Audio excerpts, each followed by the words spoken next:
comparto desgraciadamente el análisis que hace Edu, ¿no? Creo que el momento no es un momento propicio para los consensos porque nuestra sociedad, como el resto de las sociedades occidentales, vive un escenario de alta polarización, consecuencia de un mundo que, por una serie de crisis que han ido acumulándose en los últimos años, ha dislocado los espacios de racionalidad política y han llevado a que la percepción de desigualdades, de situaciones de conflicto de muy diversa naturaleza y sobre todo de incertidumbres, porque habría que decir que es la psicología, estúpido, es decir, es el mundo que estamos viviendo, es un mundo marcado por la incertidumbre respecto incluso a los retos del antropoceno y la posibilidad de que se disloque ecológicamente el planeta, ¿no? Pues tensionan las sociedades y hacen que la capacidad para racionalizar las emociones descienda. Y los partidos políticos son víctima de esos procesos en los que, en vez de pensar a largo plazo, piensan a corto y piensan en un mundo muy fragmentado, emocionalmente, donde tratan de salvaguardar mediante la articulación de mayorías negativas frente a otros una posibilidad de construir gobiernos, no pensando en el largo plazo, sino pensando en el corto plazo, en una inversión muy a corto plazo con una rentabilidad muy básica, cuando habría que pensar en el consenso como una inversión de capital público a muy largo plazo. Y eso es lo que en estos momentos no tenemos y es difícil de alcanzar, aunque yo creo que más tarde o más temprano se impondrá la cordura, porque el nivel que va alcanzando la complejidad del mundo en el que nos movemos es tan grande y tan sofisticado que no va a haber más remedio que empezar a pensar desde otras perspectivas las posibilidades de construcción de consensos. A lo mejor no es desde esta política, sino desde otra, no lo sé.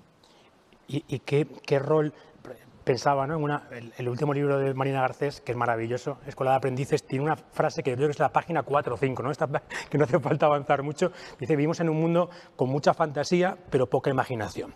¿Creéis que esta falta de acuerdos, esta incapacidad de llegar a consensos, es un problema de falta de talento, de falta de talante o simplemente de falta de imaginación, de esto que dice Marina Garcés?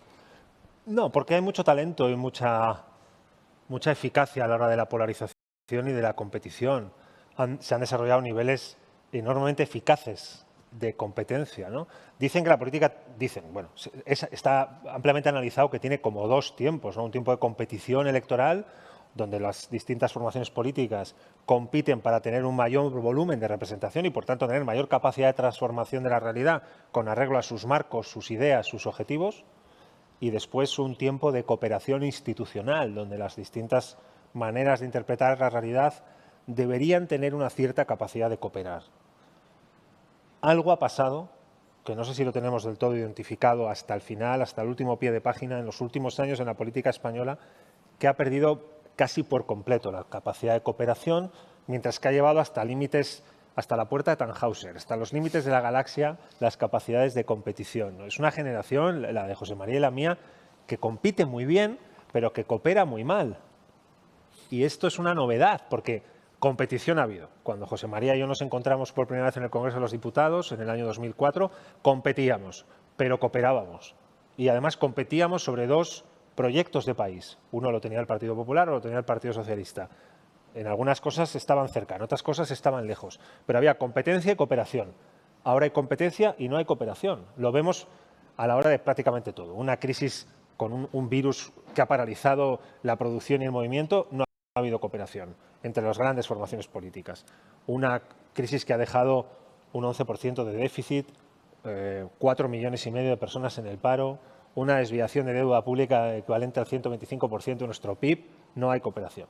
Una gran revolución tecnológica que habéis analizado muy bien en Retina, que José María estudiaba a fondo, no hay tampoco cooperación. Desafíos de década donde no se les ve cooperar. Un proyecto de los fondos Next Generation, su aplicación, su implementación, tampoco hay cooperación. Les cuesta cooperar y a cambio compiten muy bien. Han llevado la imaginación en la competencia hasta niveles muy novedosos que yo no había visto hasta ahora, ¿no? Estaría bien que pusiéramos de nuevo de moda el acuerdo, porque los grandes desafíos de esta década y de esta revolución tecnológica no se pueden superar ni gestionar si no hay unos mínimos de consensos de país, porque son comunes a todos los enfoques ideológicos. conservadurismo, liberalismo, socialdemocracia, lo que hay a su izquierda, lo que hay allí en el límite de la extrema derecha de la galaxia, todo eso tiene algunos desafíos que son comunes, económicos, tecnológicos, históricos en el fondo, ¿no? Por tanto, hay que colaborar y empujar en ese sentido. Si sirve de algo este diálogo, pues bienvenido sea, para volver a poner de moda el acuerdo, porque yo creo que como país lo necesitamos, ¿no? Hablabas, ¿no?, de esta capacidad de competir. Me venía a la cabeza, en el último encuentro que tuvimos de Retina, estaba Gilles Lipovetsky, presentaba su libro sobre la seducción, y él decía, estos partidos convertidos en máquinas de seducir, y él decía que los políticos seductores son muy malos para tiempos duros, ¿no? Y que los tiempos duros como los que vivimos, los políticos seductores, que son los que ganan campañas, flaquean, ¿no?, en momentos duros. ¿Cómo encajamos o cómo superamos, te diría, este momento de políticos y políticas seductoras en un momento en el que, lo decías tú antes, en un momento en el que vienen complejidades, en el que hay transformaciones urgentes y en el que hay una situación que contaba fenomenalmente Edu, que yo creo que es difícil abstraerse de ella? El mundo se ha quedado pequeño a todos los niveles y precisamente el coronavirus ha puesto de manifiesto esto. O sea, estamos asomándonos realmente a la globalización en su sentido más material del término, ¿no? La infraestructura tecnológica ha hecho posible que la movilidad ya esté desarrollando realidades de identidad virtuales que hacen que nuestro trabajo sea online, que la capacidad de encuentro, de interacción, se esté moviendo en otros planos distintos a los que caracterizaban la vida antes de que se produjera el coronavirus. Me gusta decir que hemos vivido un biggest data, en el sentido de que hemos vivido el momento de acumulación de datos que en un tsunami ha generado una complejidad de información que hasta el momento nunca habíamos tenido.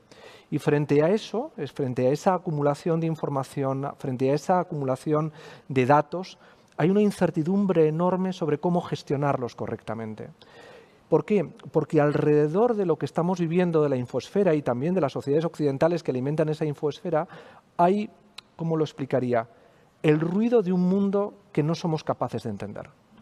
Nos hemos quedado atrapados en una modernidad tardía cuando estamos ante las puertas, ¿no?, de Tannhäuser, entre comillas, de una posmodernidad que transforma ya radicalmente los ejes normativos del planeta y de la realidad que hemos estado viviendo. Y en ese contexto, la política, también la política de la modernidad tardía, se ha quedado pequeña.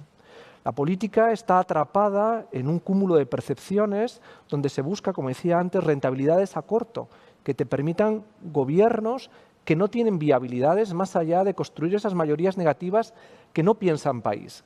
Piensan cómo retener en un clima de competencia donde el mercado ha cambiado, el mercado electoral, que ya no se basa en los consensos de racionalidad, sino en la tensión dialéctica de polaridades emocionales, quién es más rentable. Y ahí se ha producido pues, una política cada vez más mórbida y cada vez más polarizada. Y están siendo tremendamente eficientes, porque están consiguiendo maximizar la polarización. Sin embargo, no nos damos cuenta de que esa polarización sigue basándose alrededor de una tensión derecha-izquierda que está rompiéndose por todas partes. Porque las desigualdades ya no son las desigualdades materiales que se vivían en el siglo XIX, en el siglo XX, que se resolvieron a través del estado del bienestar con el pacto capital-trabajo de la economía fordiana. No, es que el siglo XXI nos está planteando que las desigualdades son desigualdades cognitivas en relación con la tecnología o en relación con la vulnerabilidad frente al cambio climático o en la construcción de las nuevas identidades, desde el género hasta cualquier tipo de identidad en búsquedas de pertenencia personalizadas.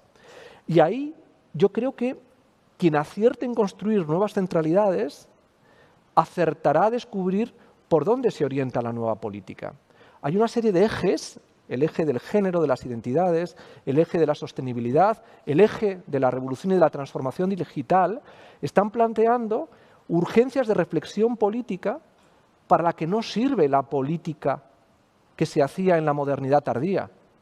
O cambia realmente los registros, y un poco la Comisión Europea y las coaliciones que se están viviendo en la construcción de los consensos europeos están poniendo de manifiesto que es posible que socialdemócratas, democristianos, liberales, verdes estén poniéndose de acuerdo en gobernar Europa sobre la base de ¿qué? Sobre la base de la percepción de que hay unos vectores de cambio que están como placas tectónicas asomándonos a una sismicidad que es nueva, que es completamente distinta a la que hemos vivido antes. Y por tanto, o la política se adapta y construimos nuevos consensos de racionalidad pensando en esas desigualdades, fundamentalmente, en mi opinión, es la cognitiva, asociada a las habilidades digitales y asociadas a la revolución digital y a las transformaciones que van a generar unas desigualdades ya no solamente materiales en las infraestructuras, sino en la capacidad de cómo nos relacionamos con esas infraestructuras tecnológicas. Si no reaccionamos a eso, alguien reaccionará. Y desde luego que la vieja política en ese sentido va mostrándose cada vez más vieja política. Sí, pero